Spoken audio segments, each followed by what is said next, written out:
So hi, everybody. Thank you for joining our webinar yet again. To keep my good friend Ian happy, what I'm going to kick off with is to remind you that we have our next ID certification program coming up in April and then the third day in May. So it's April 17 and 18 and then May 1. Now it's US friendly. So the time zone this time is US friendly. So it's really been scheduled so that it suits our American and European connections. So it's not going to be as friendly to anyone in Australia. We try and vary them each time we put them on to cover the different global time zones. But this particular one is for US and European time zones particularly. So if you would like to do it or do it again or know anyone that you think could benefit from that program, then I would highly recommend that you get in touch or have them get in touch with Ian Robertson, who you can see there on the screen, and he'll take care of things for you. Just before I do move on, I never asked this, but are there any questions anyone has about the ID certification program? Okay, so it always gets a great rap. It's facilitated by typically Alona McCulloch that you can see on the call here. Hi, Alona, and then you know, a sidekick. It's normally Patricia Murray-Childry, but we also have other people that come along for the ride, and then just different people that join in. I know Ian, Vicky, and others from the team dial in and help support the leadership team facilitating that program. We always get great reviews. It's well received. So I would recommend it, particularly if you're in a coaching or consulting capacity and you want to use that, whether that's your career or whether that's what you do from a leadership point of view. If you want to just do a deeper dive on your ID and better understand the nuances of your ID so you can use it more effectively in a leadership and influencing capacity, it's a great program for that. And then, so there's the 3 days, kick off with 2 days next door to each other, the 17th and 18th of April. And then there's some homework in between. And so you can sort of apply it. Then we come back for the third day to check in and see how everyone's doing and you know, continue the syllabus. So that's the program. Ian Robertson is your guy. Today's program is all about, you know, I guess you would just sort of say that the goal setting, planning, and visioning side of our makeup. And as I said in the invitation, Susie and I were away recently at a location that was like a bucket list item for us. And it just dawned on me, like, I know there are some people that love the idea of a bucket list and love ticking it off and get excited about putting things on it. I know other people that just have an aversion to bucket lists. They just hate the idea of it. And I'm like, I wonder if there's any connection to ID.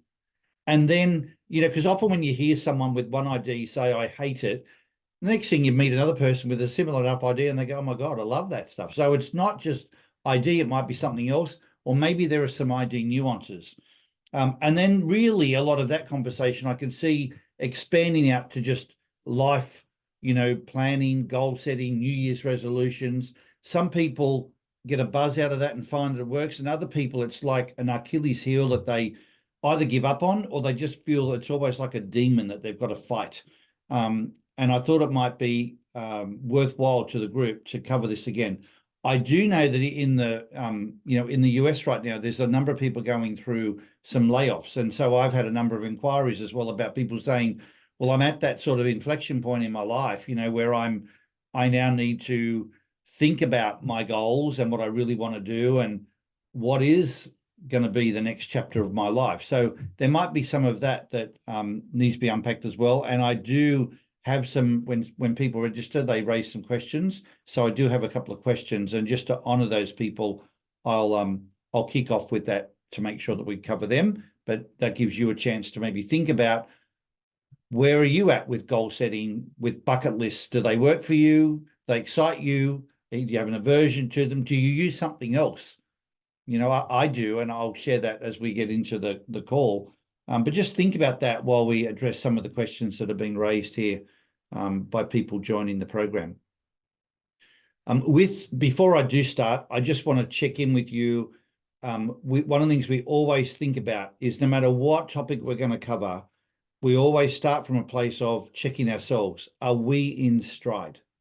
Because no matter what you're trying to do, whether it's, you know, sell something, do your own planning, hold yourself more accountable, whatever it is that you're trying to do, you're going to do it best if you're coming from a place of being in stride or in flow and bringing your best self to that relationship, to that task, to that situation. And so I just ask you to think about, when you reflect on your ID, are you in stride on a scale of 0 to 10? So I often think about it, 10 being you're really in stride and like so excited and enthused about what you're doing, and it's just flowing. And a 1 out of 10 is you can't stand it. It's just so de-energizing. Where would you be on that scale?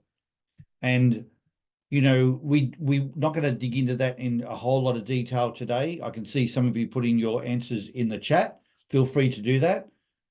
8 is a great score, 8, 9, and 10, because it starts to flow. It's not just that you're in flow, it's that the energy flows through you. So, when other people, you get feedback and people say, wow, you really impacted my life. And you're like, how?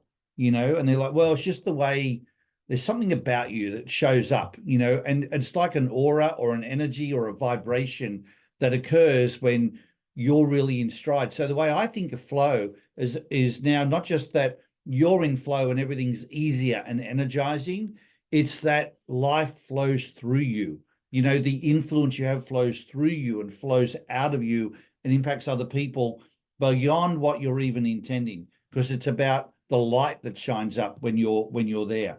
And so that's the place for those of us who are into ID and, bothered to think about this and try and be at our best.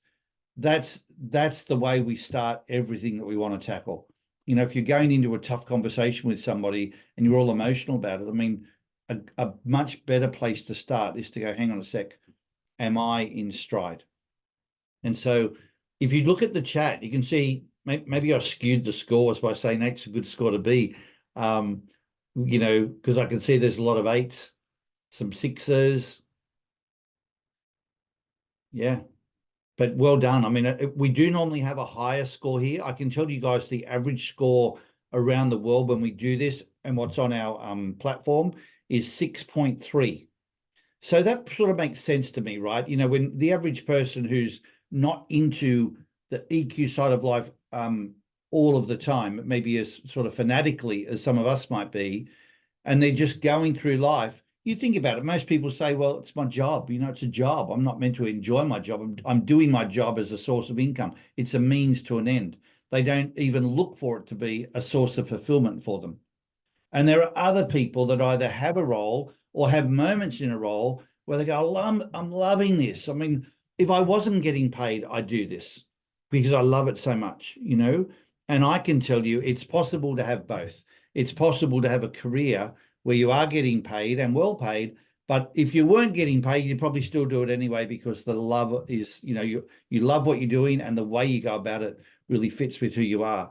And when you do that, the influence that you have is so much wider than what you might be expecting. So it is really valuable to try and learn about your ID and learn about how to stay in stride so that you're always feeling like that 8, 9, or 10. Does anyone have any questions before we move into the body of today about this score? I'd like to add something to what you just said about the impact you're going to have, Paul. Whether your score is a 6 or a 9, you're still having an impact on everyone around you.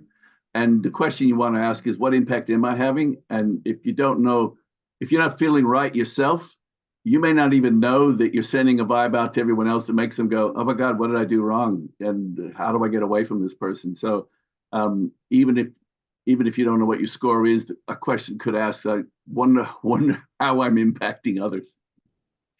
I remember one person one time who was not inside, and she said to me, well, that's I won't even come then. I won't come. And I'm like, well, not coming is still going to be like having an impact. Everyone will be like, where is she? Where is she? And I'm like, you have to come. It's probably worse if you don't come, but when you come, please show up in stride, So yeah, good point. Thank you, Greg.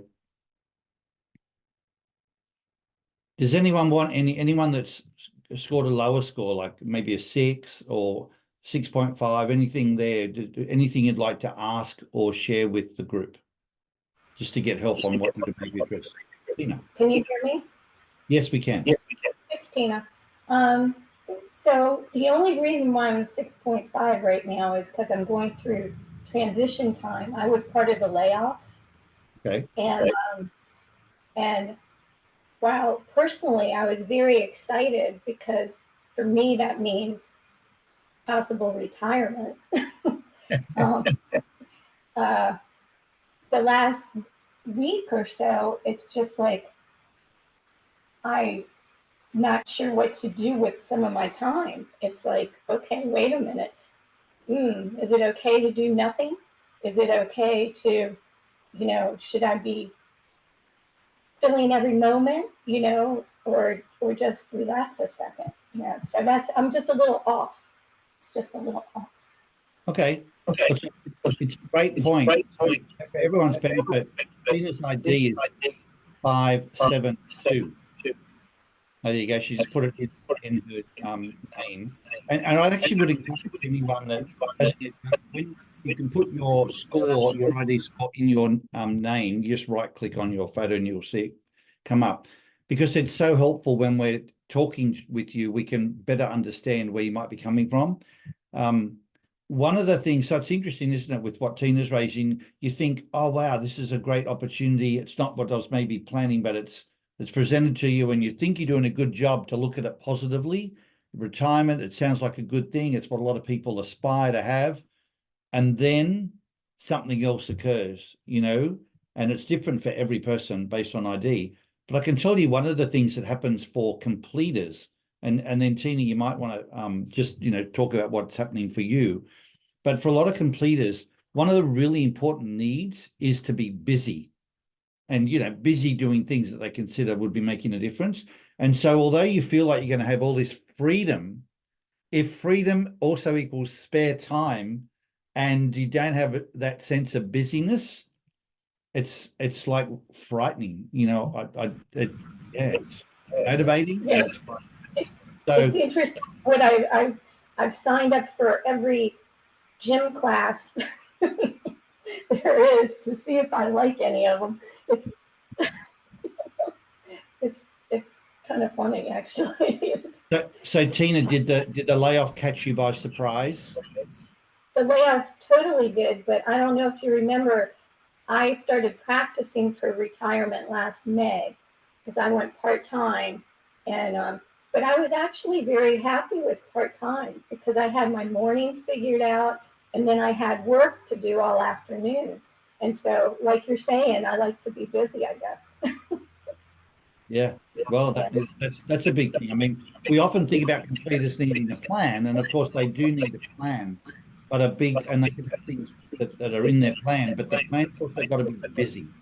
And that's one of the things that put people up with that idea. And then Vanessa, I see you've got a very different idea. I see you saying in the chat that you're there right now. What do you mean by there? Do you mean my job and work just ended 2 weeks ago, kind of surprisingly. Okay. So I'm in a bit of, I have time because I have severance, but I'm very much in the, whoa, but I'm also exhausted. So like I'm the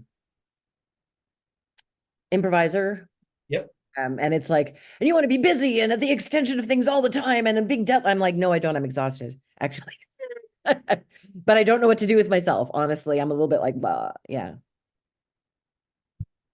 Well, positive energy is always the source of like getting yourself back in stride for an improviser. And the fun word is a huge dose of that, a huge piece of that. So, looking at what are you doing that's fun for you. I mean, Tina was just talking about going to the gym. You might say that's super fun for me. That's not fun for me. It might be music, it might be certain friends, it might be a location of something, or it might be, certain friends that are just really fun and funny to be with. But I would start by just thinking about what are the sources of positive energy in your life, and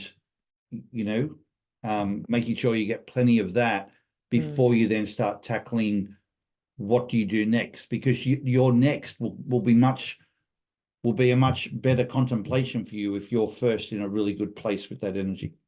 Right. Thanks.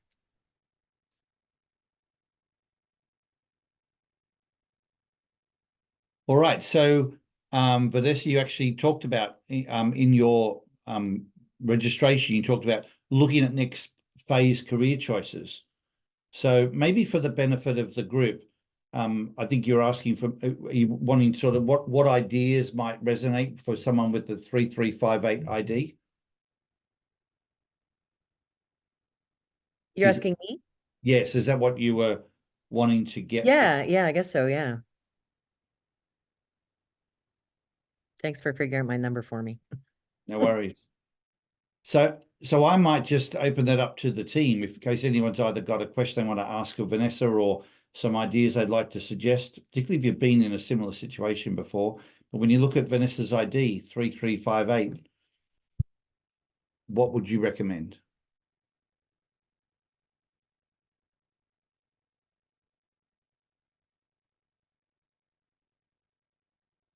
All right. I'd stop figuring it out. Don't figure anything out. Just go. Just next thing that comes to your mind. Somebody's face comes to your mind, write them, call them, email them. Some idea comes and do it. You're going to find your answer out there. You're not going to find it in your head. So great point. So to just unpack that for the group, when you are an avoid verifier, you're going to be best reacting to something rather than thinking about something, you know? So Greg's point is if you sit and think, nothing's happening. But if you just start taking action and start reacting, one reaction might lead to another reaction. So you may land not where you start, like it may not be the first step or first place, but that'll bounce you to other places. And then you will just know, because you've got this strong sense of knowing when you're an avoid verifier, that you will, when it's right, you'll just know, you'll have a feeling and you'll just know that it's right. It won't be based on money. It'll be based on a feeling, you know? It won't even be based on feedback from other people. You get feedback, everyone's going, oh, you're so good at this. You know, you're meant to be doing this. But there might be a feeling inside you that goes, no, not me. And then you could have another role. Everyone thinks you're crazy, but you go, you know, this is the best I've ever felt. This is exciting for me. Doesn't mean it's a forever, but for that moment, if that's what's juicing you, that's what you do. So Greg's point is, you know, and I'd say the same for anyone who's an avoid verifier, like Vanessa, just start taking action based on what your gut is telling you to do. Don't spend too much time thinking about it. Cool, thank you. Brenda. From the tech space where I am, I'm in HR. Oftentimes our eights are energizers. So when you're on a team, you bring the excitement to the team and you're the one to launch us on all our projects. So if you're excited and there's something that draws you to something, jumps. As Paul said, stop thinking about it. The other thing is give yourself a minute to breathe and detox whatever you just left. It's okay. Take a minute to decompress and change whatever environment it was. So many people jump from job to job to job, and they don't leave all the hurt and pain from the previous job, and they go to the next job, and they're still angry at that old job. It's like leaving a toxic relationship, and they go and they go. It's like, leave it there. Right? Take a minute, love on yourself. Yay, do something fun for you. Go on a trip, do something that you normally wouldn't do. Go do it. Have fun, love on yourself like you haven't loved in a long, long time. Leave it there and then start something new. That's the best advice somebody gave me. And it's amazing how that energetic shift happens. And then you go into a new phase and it's like, okay, yay, I can take this on. Excellent input, Brenda. Thank you for sharing that. That's really good. I see a lot of nodding heads, you know, connecting with that. I love that people are suggesting things to Vanessa without needing to know too much of the background, you know? I think that's really cool. One of the things I would say to you, Brenda, with your ID and building, not Brenda, Vanessa, and building off what Brenda did say, if you've been in a leadership position or if you're working in teams, think about being a cross-functional leader. When you've got your ID, you will, if no matter how well you lead a functional team, you'll be 10 times more impactful leading a cross-functional team. That's the place, like if you could really ramp it and shine even more, something that was more horizontal than vertical will be, I think, both more enjoyable and fulfilling, but also way more impactful. What does cross-functional mean? Sorry. Where you've got to influence people that aren't in your direct control, you know? So when you're working with people that report to you, there's a certain level of authority that people will react because they sort of are obliged to. You're their boss, you know? And you still could do a really lovely job doing that. But when you've got to work across and you don't have the authority to talk, so you've got to win people over, you know, you've got to do it because you're connecting with them as a human, not because there's any other sort of power influence there. People with your ID really stand out. They'd only do it well once. They keep it going that way. And I find when cross-functional initiatives are led by people like you, they are generally very successful and a great experience for the people on those initiatives.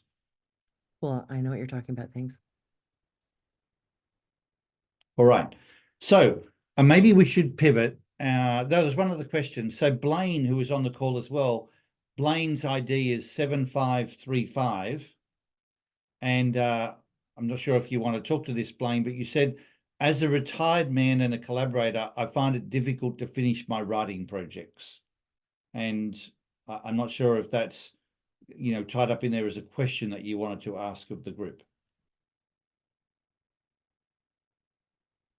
You're on mute, Blaine, so I don't know whether you're able to go off mute and share with the group. How's that? Yep. Is that better? Yep. We can hear you. We can't see you, but we can hear you. Yeah, I could probably fix that too. Sorry, I just got in from playing tennis and a workout, and I didn't want to be chomping and chewing. I thought it might be a little presumptuous on me to do that, but I'll put my mug in the game. Okay. By the way, yeah, see, I got a bandana on and live like an old salty sailor, sea captain.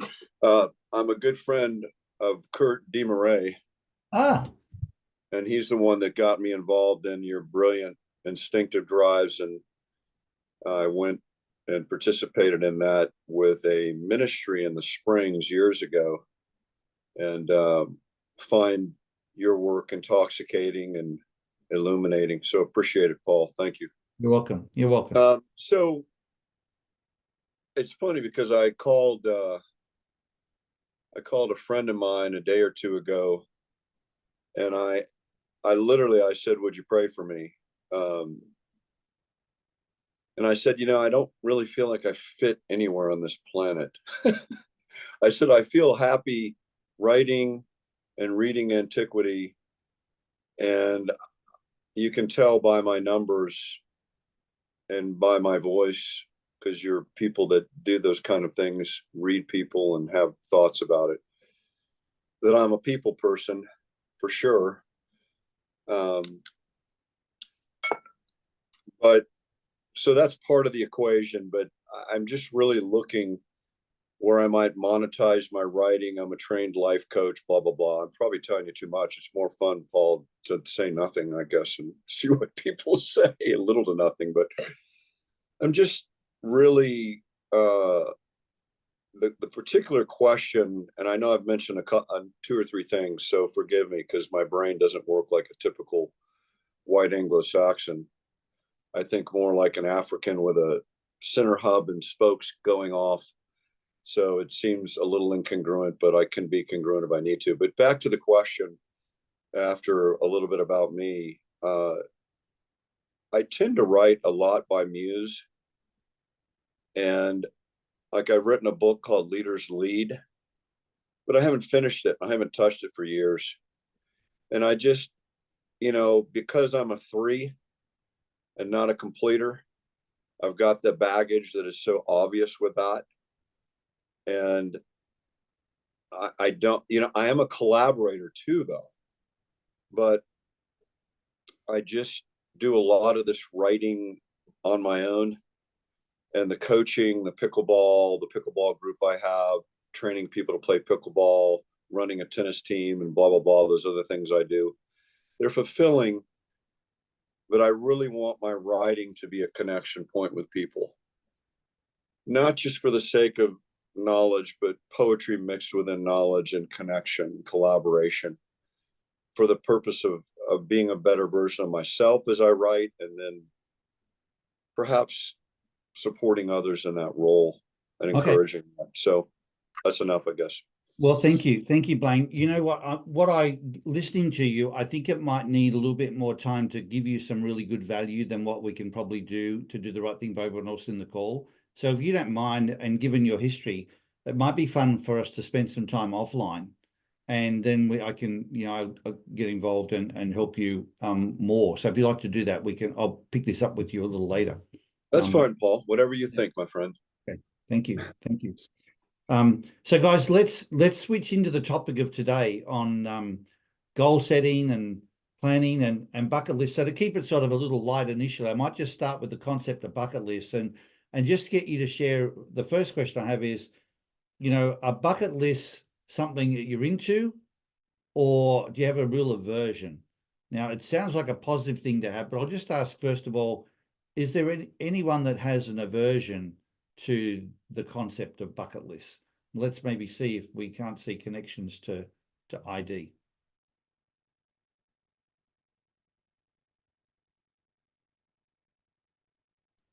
Could you say a little bit more about that, Paul? An aversion? You mean that I don't want to have a bucket list? Is that what you're saying? Don't believe in them, doesn't do anything for them. The thought of it sort of turns them off, Well, when I think of bucket list, I think about climbing a mountain or, doing something out of the ordinary of what my life is. That's what comes to me when I think of bucket lists. So if I want to do something that's out of the ordinary of my life, I just go ahead and do it. I don't put it on a bucket list. I just, I had a dream of wanting to go on a round the world cruise for a long time. And that has it can be anywhere from 30 days to 3 years. And then last fall, I noticed on one of the newsletters that I subscribe to that it's called Notes from the Universe. It's a very positive, uplifting newsletter I've gotten for about 20 years. And they were doing a trip to Tahiti. I said, I'm in. Great. Thank you, Judy. Well, I might just ask John, because I know, John, you're on mute now, but I think you mentioned in the chat that you're not into bucket lists. So what's behind that for you? Yeah, it sounds like I'm the only one in the group, so maybe I should keep my mouth shut. No, I just don't like the idea of, I'm 67 and way past retirement, and I should have probably retired a long time ago, but I love what I do. And the whole idea of doing something before I die is repulsive to me. So I'm more into goals. I take a goal and I surround my life around that goal, and 2 or 3 goals or whatever. And I march. Sometimes I make a wrong turn and I correct, and I get to where the goal is.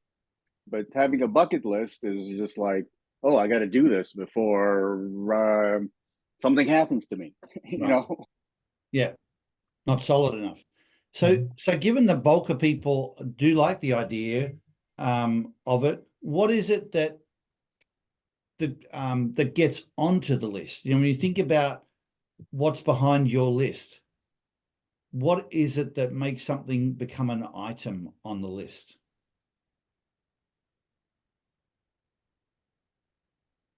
So I'll start as an example. The concept of just putting stuff on a list doesn't sort of do much for me when I think of it that way, bucket list. But I found myself, I call mine an I don't want to die wondering list. So when I hear myself say something like, I wonder if I would ever, sorry, an example, I wonder whether I'd ever be able to run a marathon. And I don't want to get to like old age and look back and go, I wonder whether I would have been able to have run a marathon. I wonder if I feel that sort of conversation in my head, that goes onto my I don't want to die wondering list. And it's just interesting what will show up on that list from time to time. But that's my trigger, as opposed to just saying, oh, well, I want to visit this location around the world. I don't have a lot of that. And it's not because I've seen all parts of the world, far from it. But it doesn't, the physical aspect of that doesn't do so much for me, but something that I can picture myself reflecting on, 30, 40 years from now and feeling some level of disappointment or regret. I guess I look at that and then go, okay, I want that on the list. I have to check in. What's the point of making the list? As opposed to just if something occurs to you, you just start doing it. I think the list is a way of not doing something. That's all to me, it's like, why are we talking about this? Let's go do something. I totally agree. And then if it's been on the list for 3 or 4 months, then I start feeling guilty and it starts feeling like this obligation. And I'm like, I'm still not learning Spanish. Oh my gosh, I really should. And then I really don't want to. It's terrible. I don't even keep lists anymore of movies I'm supposed to watch because I'm like, oh yeah, I'm supposed to watch that one. And it's no fun anymore. So I guess I'm not the only one. Thanks, you guys. I feel better. Yeah, I'm the John, same way. John, you're not the only one, John. It's bucket list can be phony. So I'm seeing a lot of agreement with Greg's comment from all our Avoid Complete community, who, if they're going to do it, then let's just freaking do it. So is that the opposite for our friends who are completers? Are you in the same category, or does the notion of a list add some level of appeal to you? Well, Not certainly Judy not was for me. like, I'm just going to do it. Yeah, and that's what I sort of subscribe to that, because I think as a use complete, if you put a list, especially use complete, avoid, improvise, you feel obligated to complete it. And I think then that puts pressure on you. You start to feel, stressed. You're not getting through your list. You're not doing, and it takes all the enjoyment out of it. So I think I'm in Judy's camp. I'm just like, there's a lot of things I'd like to do, but I just, if something comes up, I'll just go yes, and actually not think about it.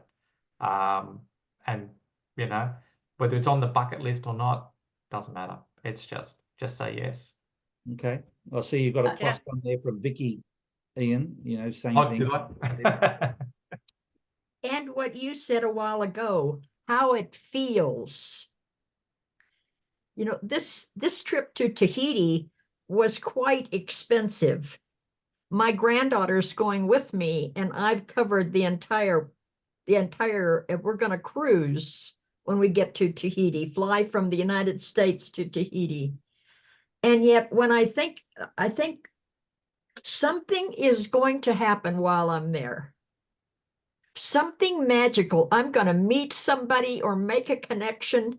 That's what it feels like intuitively. Okay, awesome. We'll be dying to hear once you get back what's actually unfolded for you, Judy. I'll be dying to tell you. I'm a big fan of lists. I mean, I've got multiple lists for everything I do, and my team is accustomed when I say, I'm going to do something, they put it on your list, because they know if it gets in my notes or my list is going to get done. But these are project lists, and I've got multiple projects that I manage, and I weave them during my day. I'm going to do this, then I follow by this. And so lists are very useful to me. Yeah, I'm kind of in that camp too, and I'll be the contrary example here. I don't have a negative attitude to lists, because when I make to-do lists, I know that it's a matter of putting it down out of my head and then figuring out what to focus on. Right? Because I'm a person that tends to be very, there's a lot of things I want to do in life. You know, I have a lot of excitement for a lot of things. And I find that lists can be more focusing. That was my comment earlier. That what are the things? It just helps me to sort through. If I want to do 50 things, but I've got, you know, room for 10 in my life, then, you know, it helps me prioritize a little bit. So a list for you is more to get the clutter out of your head, Greg, and to be able to Yeah, simplify. exactly. Yep. Isn't it funny how, you know, depending on your ID, you have a very different approach to this whole topic. So Yeah, and it's like prioritizing is like essential, you know. You know, like you said, decluttering. And I was just thinking too, just kind of getting in touch with your values a little bit, getting in touch with like, what do I care about the most in my life? Service, achievement, pleasure, you know, like all of these competing values, right? And like, you know, what would you know, maybe what would I regret not doing in a way? Or what do I value the most, I think, in another way? Thank you. Thank you. Paul? Yes. I just use it to, I don't use a bucket list, but when there is a conflict between head and heart, sometimes I just think like, will I regret not doing it? Then make a decision. That's the only time I use the bucket list concept, like quitting PhD to help my dad, or do I need a gas guzzler or not, and things like that. So only when there is a conflict, but I'm not an active user of bucket list. Okay. Thank you. So Paul, I mean, this is the first time me joining this meetings, but for me, hi everyone. For me, the list is just that if there are very few things to do, I get very complacent, and then I just said like, okay, let's waste some time and then not get to it. But if I build a lot of 20 to 30 items to do, then it will be like it kind of creates a little bit of pressure that there are so many things to do. I need to at least prioritize and get something done. Let's just say it at least allows me to be restlessly peaceful, like I kind of get something done there, so that I feel really happy. Because because I plan a lot and execute less, but then if I build a lot, build a bigger list and then prioritize key things. Okay, let's get like few things done over next few days.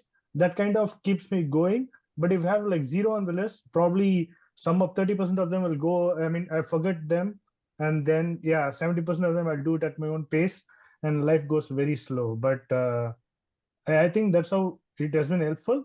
But every time I try to build like a big project plan, everything, I'm not able to stick to it. But then this cycle happens a lot. But I find it putting it on a list and then build some pressure and then get some things done. Okay. Thank you, Ram. Thank you. So, Krista, I see you come on screen, so I guess share something.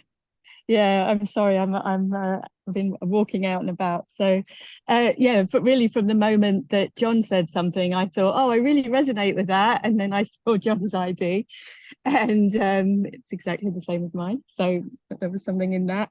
I think for me, as someone who, you know, you would think as a use complete is a list person. Yeah, my avoid improvise kicks in, and someone else said it as soon as I start to feel I like obliged to do something, then it gives it a much heavier feel. And I think something really interesting that happened to me when I got a very scary health diagnosis was one thing that was really surprising for me is that I had, and I've shared this story with a number of people, I had a moment of real intense joy, which seems odd, but I just remember thinking, wow, all these things I wanted to do, and they weren't the individual things, it was just the sum total of everything.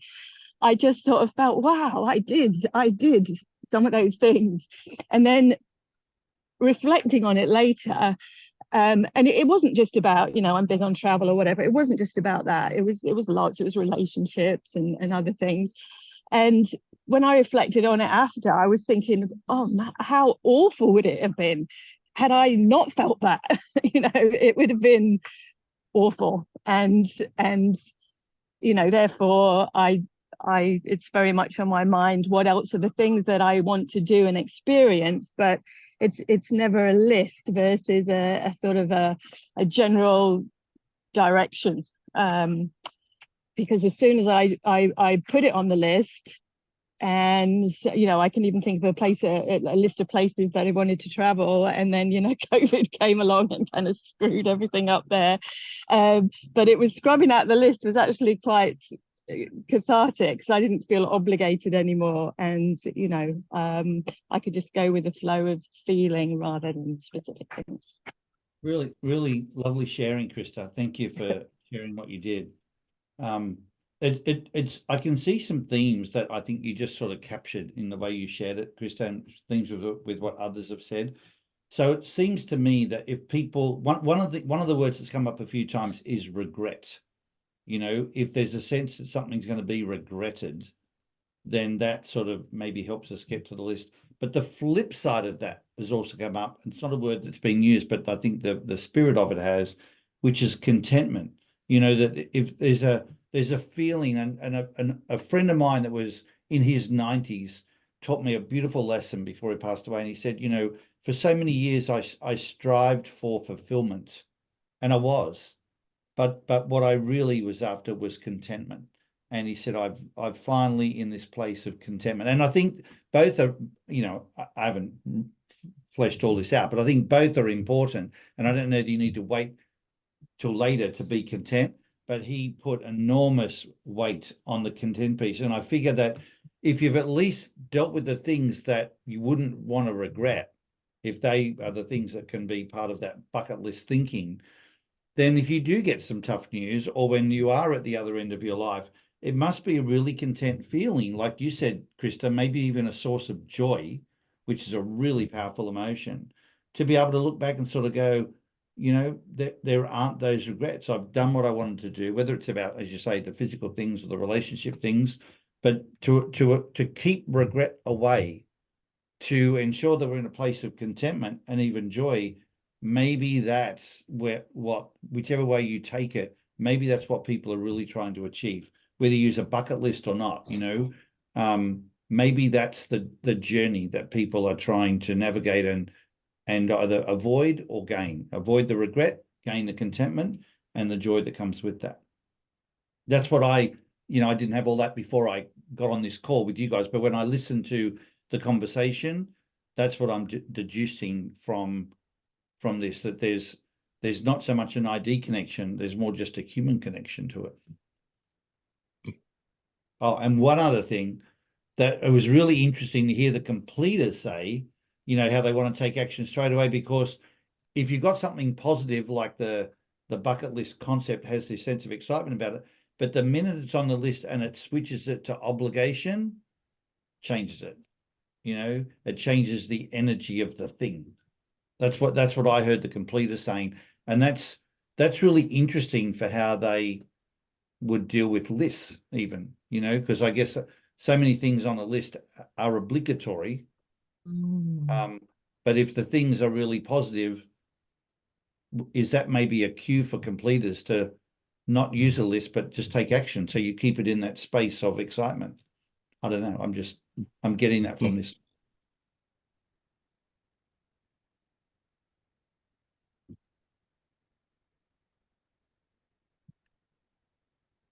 So if you take the thing that occurred to me in sort of planning out this meeting was, we start with something fun like bucket list, the concept bucket list, and what we can learn from that. How can we extrapolate that into goal setting and planning and New Year's resolutions and the other things we want to also achieve? Are there some lessons there, even with what I just said about regret, contentment, switching things from obligation? Once they become obligation, it changes the energy of it for the completers. How can you use the learnings from that to be more effective in your daily planning and goal setting?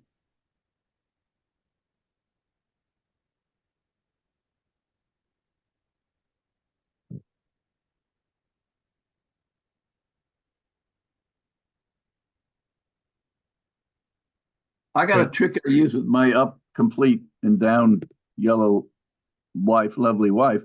And she makes a list and she's really good at following it. She ticks it. I can find that anywhere and go boom. But she does way more than it's on the list on that day. And we've been playing the game at the end of the day going, now put on what you actually did. And one of the other tricks is put it on as you're doing it. So I'll start with a list and then I'll start listing things I actually have already done before I made the list. And the list is long and I get a sense of, wow, you're already effective, right? And people were doing other things. It's not like they're not doing the list. They're doing something else and their time's being picked up. So for example, in your case, Paul, if you're not training every day for a marathon, that's just a story you tell yourself you want to run a marathon. But if you're training every day, you don't need to tell the story because you're training every day, right? So I reckon keep track of what you're actually doing. It might help figure out why you're not doing some of the stuff on the list. Yeah, to me, like I think what this gets at a little bit, like list, no list, whatever, it doesn't really matter. It's about intentionality, right? How intentional are we about living our lives and checking in with ourselves about what's important to us on a regular basis and making actions to do that, you know? I mean, we can do it at different time levels. We could put a 3 or 5 year plan, and we could, Sunday, plan the week. It's all about being intentional to me. Well, and thank you, Greg. And maybe also the comment you made before about a list. It looks like a list, but maybe it was just a mechanism to declutter your head, Mm-hmm. So I've sort of viewed that onto a page to allow you to then get intentional about the one thing, or the two things. I know so often for me, I make a list not because it's an action list or something I'm going to follow through. It's so that I don't forget what it is I've got to get done somewhere over the course of the next whatever, the next week, or planning for like a conference or whatever it might be. It's like there's a whole lot of things that I don't want to have to keep remembering them. So I'll write them down and they look like they're on a list, but it's not really a list that I'm going to work through in any sense of, ticking something off per se. But it is helpful to look back at some point and sort of go, what have I forgotten? And I can look at that and, oh yeah, there's something that's there. But that's probably the reason for someone like me to make a list, more because I'm trying to get out of my head, like you said, and just not forget stuff. Mm-hmm. Right. Yeah, or just also manage kind of the multiple demands in your life too, multiple demands and obligations, and just, again, getting back to your values, and because it's easy to have very important people in your life and the obligations and things that you need to do for them, but getting in touch with what really inspires and motivates you is very important to me. Welcome to the call.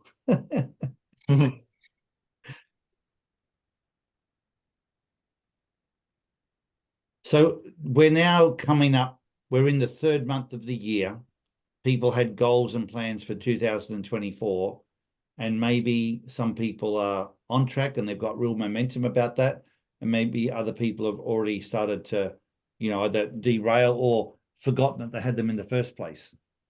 So I just want to check in with you on, does anyone have any, reaction to that in terms of how the year's going so far? Have you found it? Are you taking a new approach, given what you know about your ID, and you're finding that it's working, or you have and it's still not working?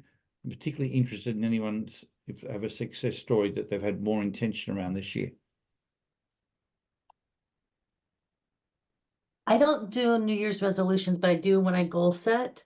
I do know that I have to come from the level of positivity, which I'm now relating to my ID.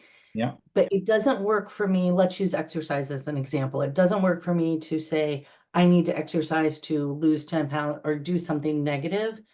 For me, I commit to working out 3 days a week so that I feel better. And so making that shift, that it's more positive than coming from that place of negativity, And now understanding that, now I know why when I made that shift, I'm very successful.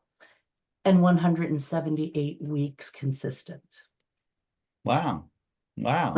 Good on you. And it was that mind shift from going from a negative punishment to a positive, I get to instead of I have to. Such a great point. You know, so many people say things like, I want to give up smoking. I want to give up alcohol. I want to give up, you know, but giving up has a real negative connotation about it. And the number of people that say that, and then the next day they're back into that, you know, old habit again, right? But when you talk to people who've successfully done it, it's not because they were giving up. That's an outcome. But if you dig into what was the deeper motivation, there was something that they were striving to have. And that was more powerful than the thing they were giving up. And that's, I think, for a lot of people, what's missing when they fail at giving up things or doing things is because they know what it is. Of course, they might want to give up smoking, I understand. But in order for that to be an outcome, they haven't, to your point, Phyllis, they haven't found that deeper, more positive motivation that is what the alternative is going to be for them. And that's really important.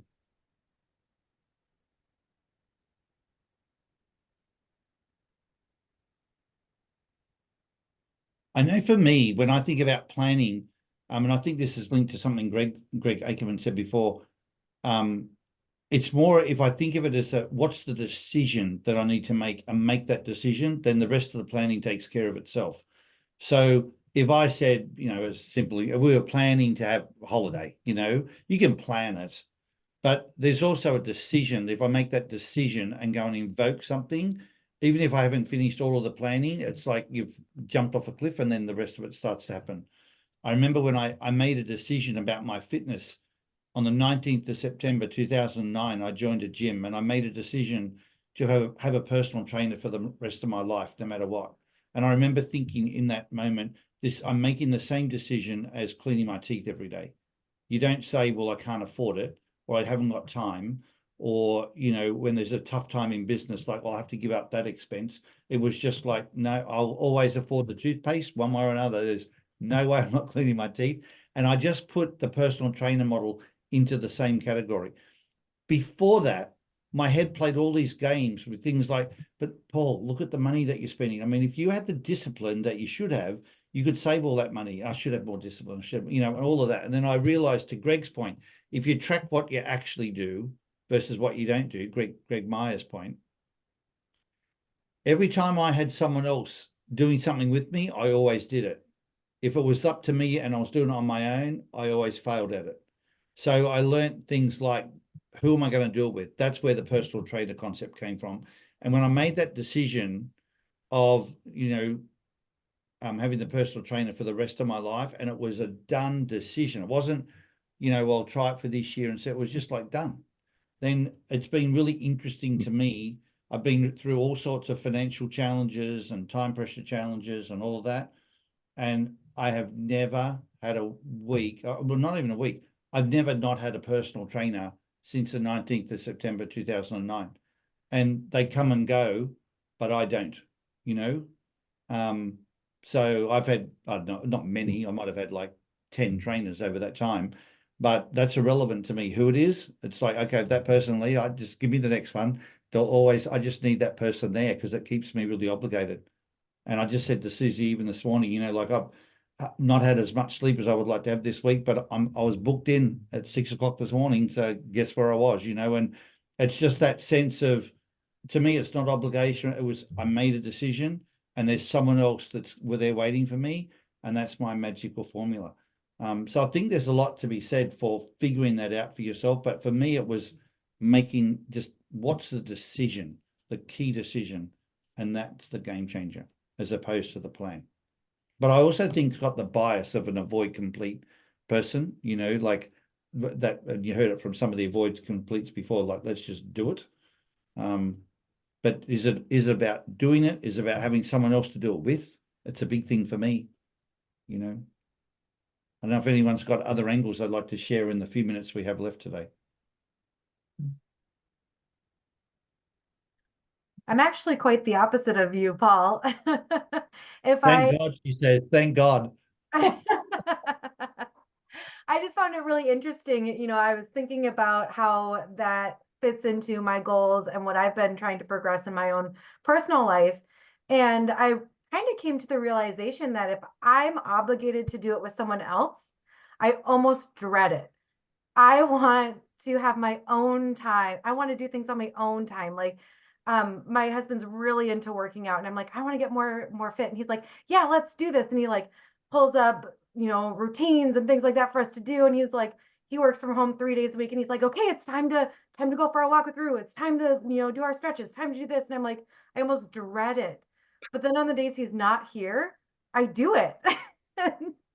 And it's not him, it's just in general. I feel one of my goals that I've kind of set for myself is to set my own personal boundaries and also be more focused on what I need personally, because you know, having 2 young kids and being in that whole thing, you're just so immersed in it, and so it's almost like finding yourself again, and finding yourself after becoming a mother, and finding yourself after switching careers or things like that. And I'm like, you know what? I need to do what I need to do for me.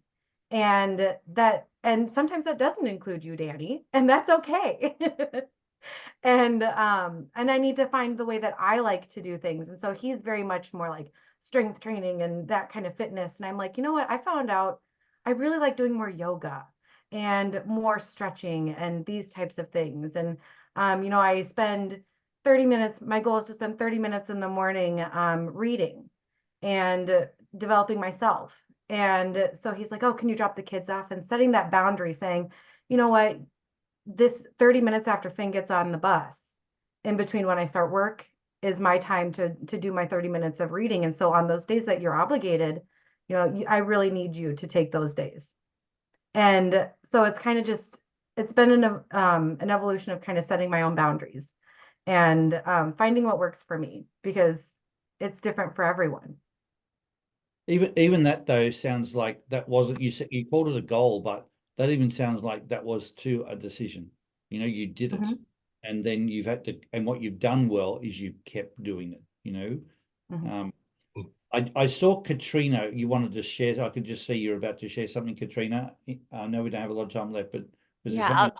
I'll try to keep it brief. It's something that I've been thinking of during this time about bucket lists and planning, and Stan Avery of Avery Labels, you know, out there, you probably know who they are. So I don't want to take this as my my idea. It's called the Stan Plan. And when you have all these other people in your life and children and bigger families, perhaps if you're have that with you, finding the time to achieve a bucket list item is oftentimes one of the biggest obstacles. And so it's where I'm related to him in a distant way.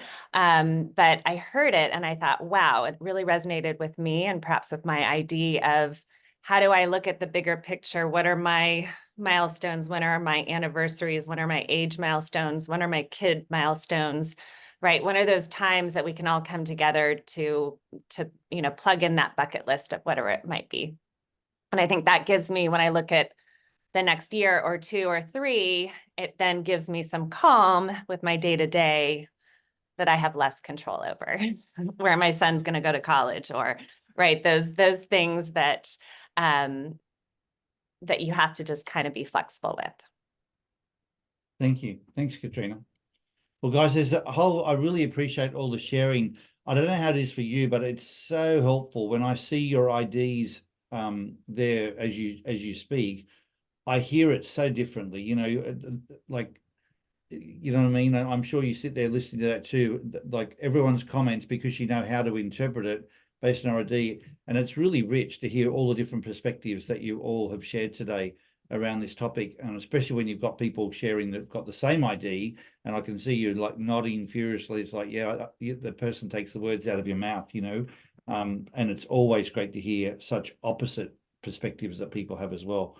So thank you for being on the call. Thank you for all of the sharing.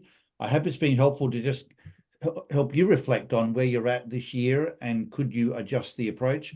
I certainly got some value around, you know, this whole point about what gets onto lists and the power of things like the concept of regret, the joy that can be in contentment, and then, you know, the change that when something becomes obligatory, how that changes the energy for the completers. Like, they were really valuable nuances for me. So thank you for sharing.